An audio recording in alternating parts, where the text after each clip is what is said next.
Hi everybody, it's Jackie Schomburg-Abstract. Today I'm working on my grid journal and I'm working with paint chips. These are from Home Depot. You can get any color you can think of for the most part. And I always take a few when I'm there, whether I'm painting something or not, because it really helps just to mix colors around and to see what kind of colors I want to play with for a color palette and my paintings. Obviously, I like to work this out in my color or my grid journal and do some color palette testing there. For this one, I picked some yellows, some blues, more like a periwinkle, some purples, and I thought it was going to be a piece of cake. I was like, I got this. This is no big deal, which it's not a big deal either way, let's be honest. But this took me a lot longer than I thought it was going to, like all day. I don't know what the deal was. I don't know if it was the colors. I don't know if it was the shapes. I was trying to really stick with these as my main source of collage. They're very plain. I'm used to using more patterns, so maybe that was there. Maybe it was just today. I don't know. But I'm here to show you my process in all its glory.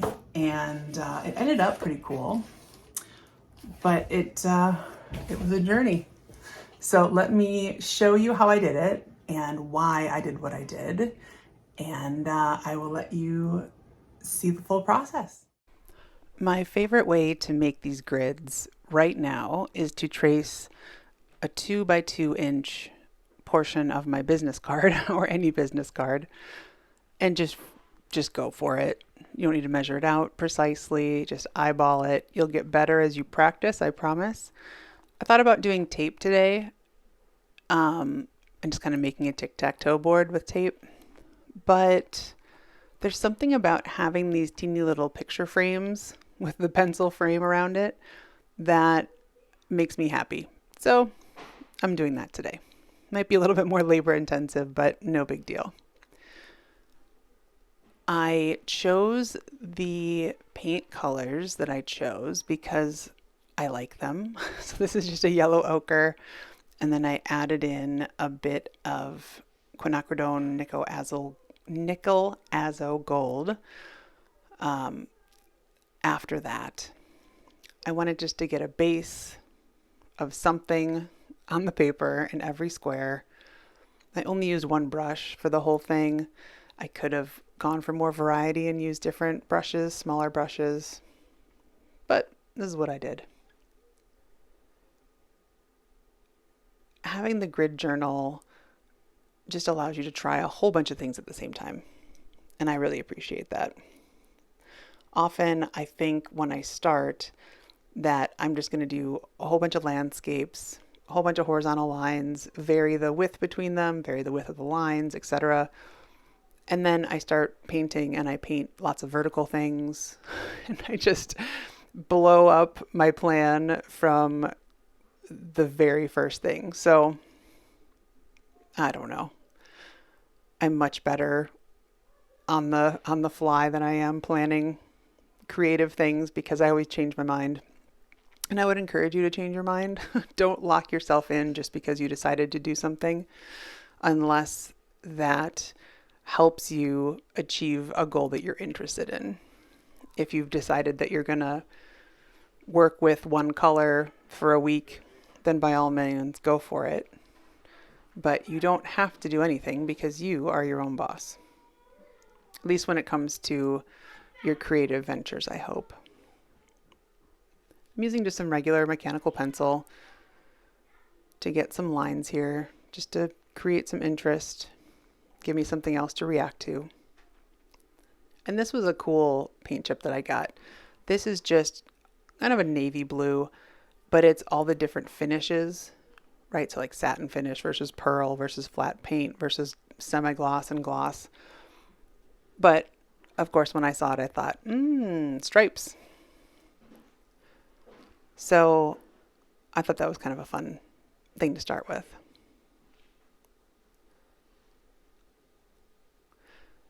And I'm using a color shaper and gloss medium from Neocolor paints. people always ask. So if you're interested, you can go to Neocolor Paints online. They don't sell in any art supply stores. They just sell direct to artists, which means that the prices are lower, which is very nice.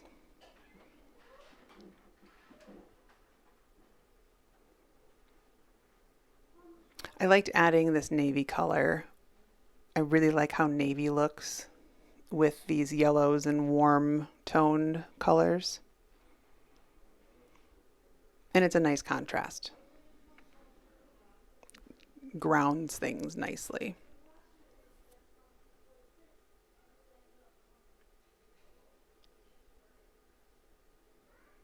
Again, I've cut some stripes and strips, to do some horizontal stripes on my grids, and then I start blowing it up. So I'm not really sure if that's just because, well, I'm sure it's because I just do landscapes differently. But when I see people who make landscapes that are all horizontal, it's very pleasing to me, to my eyes. And I set out again to make them. And then I start doing all the curly cues with the pencil and cutting tiny little squares out. So I'm just going to keep following that because that's the Jackie that I'm adding into this, I suppose. I also made a very silly error that I am not using gloves. And unfortunately, fortunately, I'm going to go see my friends tonight. They're having a party, but now I'm going to go and I'll be picking gloss medium off my hands this whole time. So, whoops, not the best idea. The problem is that sometimes I forget to tell people, or it's really weird to tell people because of the way the conversation's going, and I just keep picking at it. And so I think that people think I have some horrible skin disease. So if you're ever at a party with me, it's probably gloss medium. 99.9% chance. All right, I'm purposely trying to vary the different shapes and sizes that I'm gluing down. Want to keep some variety in these. And I'm adding some Neocolor II crayons. I know my tin says Neocolor I, but they're all mixed together. I don't have very many Neocolor I crayons anymore, so I need to reorder that. Because everything seems to smear. If you confuse all of yours into one bin and you're not sure which ones are your Neocolor I, the easiest way to do it is to just mark on paper and then lick your finger and then try to smear it. If it smears very easily, it's Neocolor II. If it doesn't, then it's Neocolor I. You could also use water, but my way's faster. For this, I'm working with a paintbrush and gloss medium to set the color, and also in some cases to create a glaze with that orangey color. So adding gloss medium will thin it as well, and it spreads it around and just makes it a bit more transparent. Has a nice effect. I was trying to add yellow, but the yellow, it wasn't enough contrast. It kind of is a brighter yellow than the, what's the word I'm looking for? What kind of yellow is it? Oh my goodness, yellow ochre. Goodness. It was a brighter color than the yellow ochre, which has more brown in it, but it still didn't pop at all. So I did add a couple yellow bits just to create a subtle contrast. But adding this periwinkle made things a lot happier.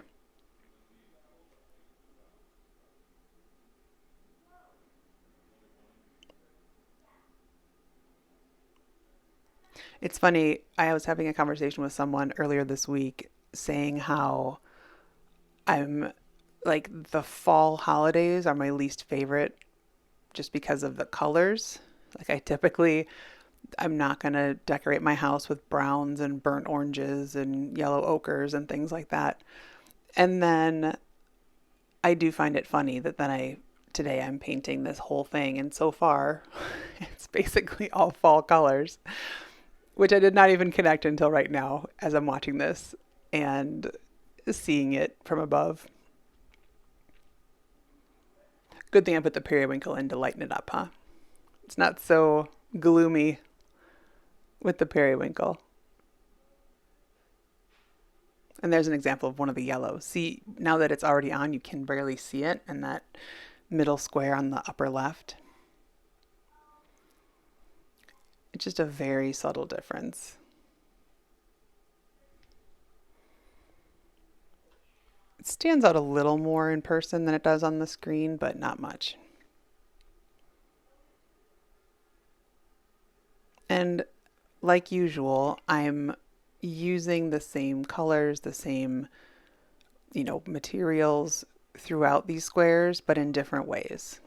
And I'm not doing everything in every square. So some squares never get certain colors, some squares never get certain, um, collage from the same paint chip color.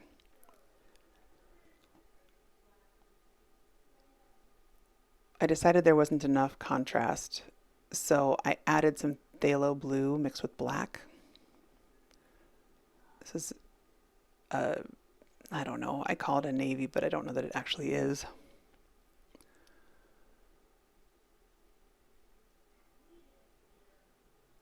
I wanted to really add some punch and some boldness to these, which I felt was lacking with all of the shades of brown and yellow.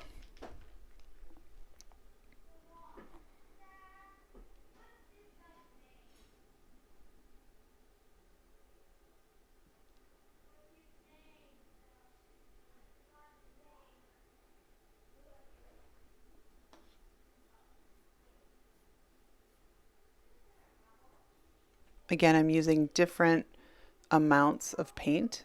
Sometimes I'm mixing it with gloss medium, sometimes I'm mixing it with water just to let it flow a bit easier and make it more transparent. In some cases, I wanted a really, really dark color. In some cases, I was a bit wishy-washy, so I ended up overthinking, which I feel like I overthinked. Wow. I think I overthought a lot on this whole exercise today. I'm not really sure why.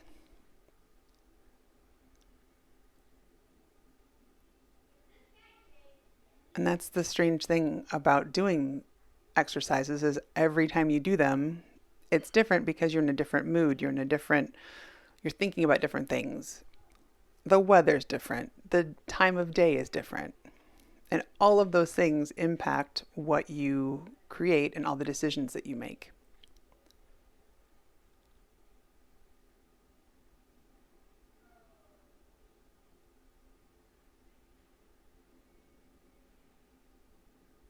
So much of the decisions that we make in our own art and the time of day we like to work and all these other variables really help shape our unique artistic style. And how you paint when you're having a bad day and how you paint when you're having a good day and all of the teeny tiny little things that happen and all the decisions that you don't even realize you're making.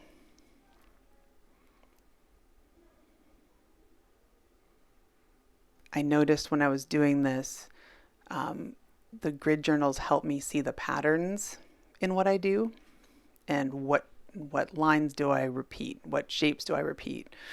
My squiggles sometimes do the same, W shape or curly cues.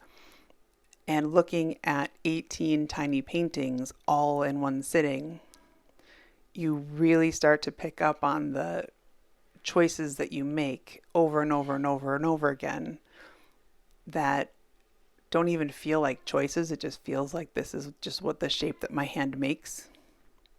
And that that shape that your hand makes is part of your artistic style,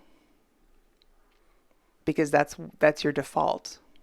Your artistic style isn't about trying to make art that looks like X. At least not how I see it. I see artistic style as making art with the things that we already do and already like doing, and what feels good to do when you make your art. So I love art that has tons of white in it and tons of quiet space. And every time I make art, there's not a whole lot of quiet space in most of my art. So it's not that I shouldn't experiment with that and see what my version of that would be. I can certainly do that. But the art that feels most natural to me is the art that has stripes and circles and patterns and, a rainbow of colors. So I can still honor what I like, but that's different than who I am as an artist. Sometimes it's different, sometimes it's the same. I like seeing black and white together in other people's paintings. I also tend to use it in mine. So there's an example where they overlap, but they don't always overlap, and that's okay.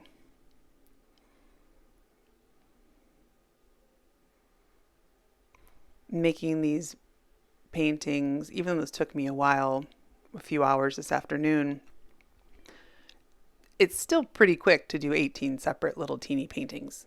So using a shorter amount of time to make more, to test out more compositions and color, palettes, and using more orange here and more blue there, and seeing what that looks like is extraordinarily helpful, just to see what you like. If you figure it out one painting at a time, that's also okay. It just may take longer for you to kind of lock in your brain and notice the patterns and notice what feels good when you do it. I would encourage you to spend some time every once in a while and look back at the art that you've been making. If that's once a month, if that's once every 6 months, if it's every 3 years. But try to keep pictures of your art that you can reference, because going back 10 years in my art, I can see there were times when I was adding in black and white stripes, and then I didn't do it for a long time, and then it would pop up somewhere else, and it was little, and I didn't remember that at all until I looked back. So looking back, I can see where the seeds of my black and white stripe semi-obsession started. And I can see where other things formed, and the fact that I was still doing, the same type of squiggle 10 years ago in different things. It's very interesting to see how we change and how we stay the same across time. Obviously, as a person too, with your personality and that as well, but it's easier to see in your art, I would say, than unless you're very self-aware, which I try to be, but you never know. Adding white here and where to add it and how much to add, this was probably the most I overthought for this whole project. I kept adding thin layers. I'd go back and add more. I'd figure out what I wanted to do. Well, I kept trying to figure out what I wanted to do, but I never really figured it out with the white. I just wanted to. Up until now, I've been using dark colors, but they've been navy blues and midnight blues. This China marker I'm using it to actually add black now. So to really get some dark darks. And the fact that it's a China marker, or this kind of grease pencil, it leaves a different texture than paint. So it's just one more difference that creates interest in these little teeny paintings.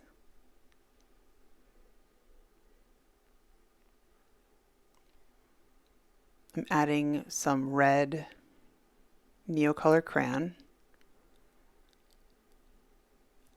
just to make a focal point within those warm oranges and golds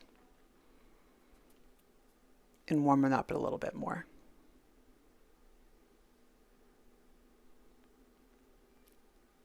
Still not giving up on the yellow. Keep trying.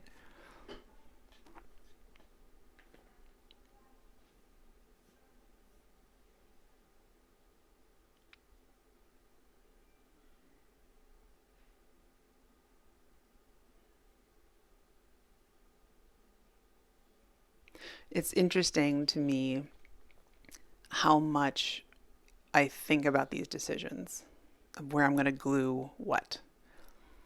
Last night we had our first session for the 5-week Brave Art and Creative Wellness Workshop.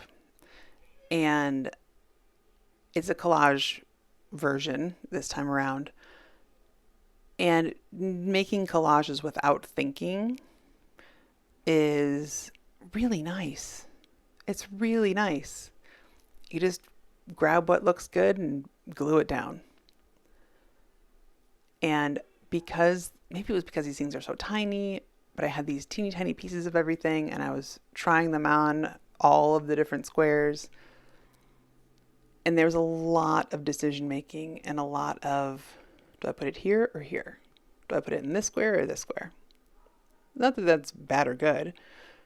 It was just something that maybe that's why it felt hard today, because last night it felt so much easier. But totally different project, right? The project I'm working on today, I was doing it to explore these different compositions and these colors and using these non-textured flat color paint chips.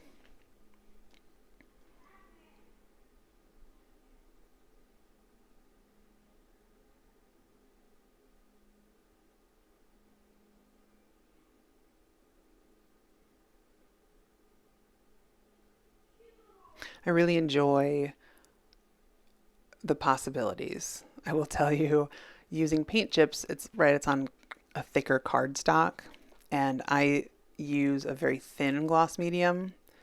So I would recommend, if you're using paint chips, to use more of a gel medium, because it will stick better and faster.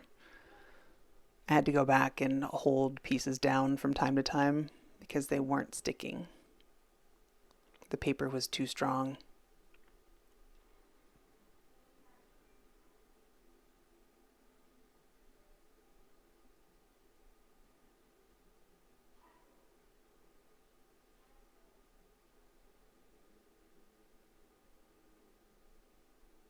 I really liked this little black piece that I cut up. And I think I tried it on every single square because I wasn't sure where to put it. And I liked it in several squares.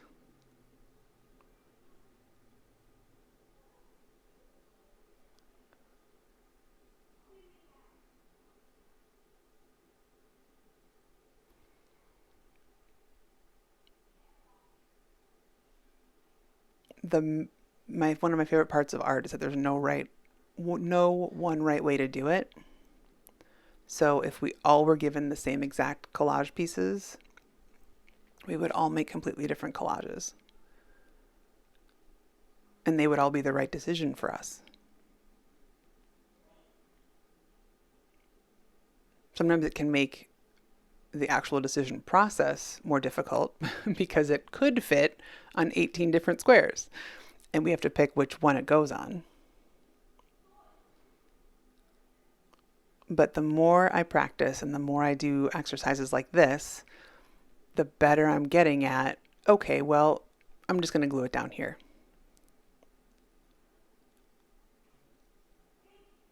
And the faster I make those decisions. It really is a creative process. It's not a creative set of rules. It's not a creative, step-by-step guide. It is a process. You learn and grow while you do it.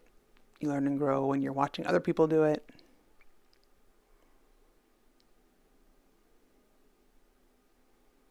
The longer it takes, probably the more you learn.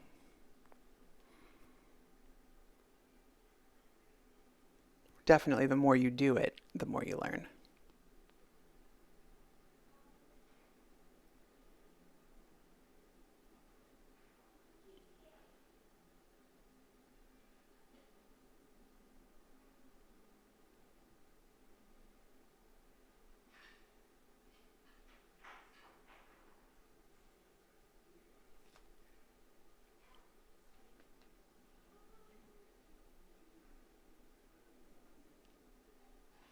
How many of you thought that I would actually get these little yellow stripes in? And how many of you thought I was going to give up? I got them in.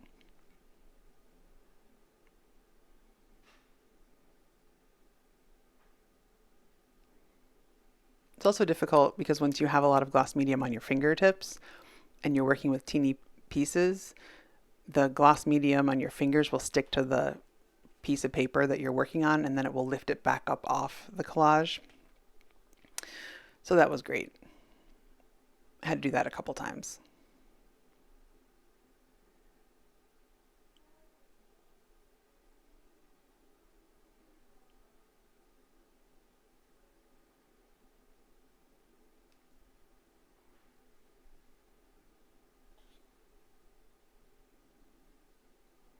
So I brought out my magic brush, which is just a paintbrush that I have that's taped to a tree branch.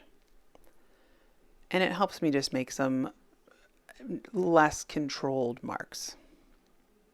You can only control so much when you're holding onto a tree branch. I wanted to add more contrast to these. In some areas, I think things got a little too busy. But I always love using my magic brush.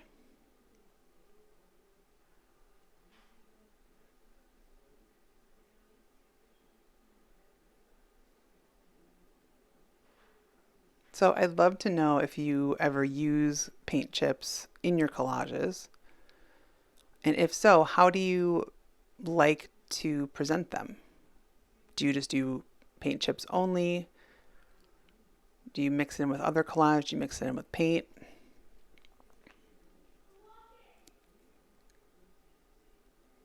And what are some of the best things that you've done within a grid journal, or that you'd like to do in a grid journal, to explore a concept, a color palette, a method of doing something, composition types? Let me know in the comments. Thank you so much for watching. If you haven't subscribed yet, I'd love it if you subscribed, and I'll bring you new videos every Sunday.